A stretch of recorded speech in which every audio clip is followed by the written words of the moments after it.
যেমন আমরা বেনজির আহমেদ প্রাক্তন আইজিপি ওনার আমরা একটা প্রাথমিক অনুসন্ধান রিপোর্ট আদালতে দাখিল করেছি। আদালত আমাদেরকে অনেক প্রশ্ন করেছিলেন, সেখানে বললো 116টা অ্যাকাউন্ট উনি জব্দ করা হয়েছে এবং সেখানে আমরা অনুসন্ধান রিপোর্টে দেখা যাচ্ছে উনি 23শে এপ্রিল 24শে এপ্রিল 29শে এপ্রিল উনি ওনার ওয়াইফ বিপুল সংখ্যক টাকা উইথড্র করেছে।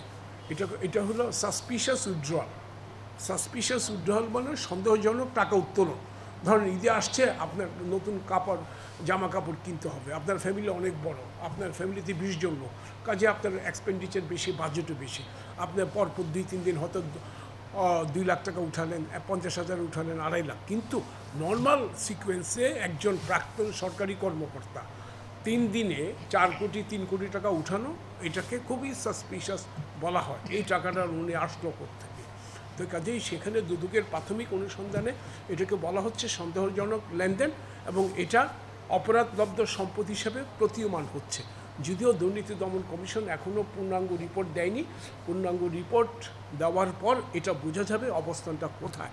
তবে প্রাথমিক যেই রিপোর্টটা আমরা মাননীয় আদালতে দাখিল করেছি তাতে এটাকে সন্দেহজনক লেনদেন হিসেবে আদালতও বলেছে, দুর্নীতি দমন কমিশনের অনুসন্ধান রিপোর্টও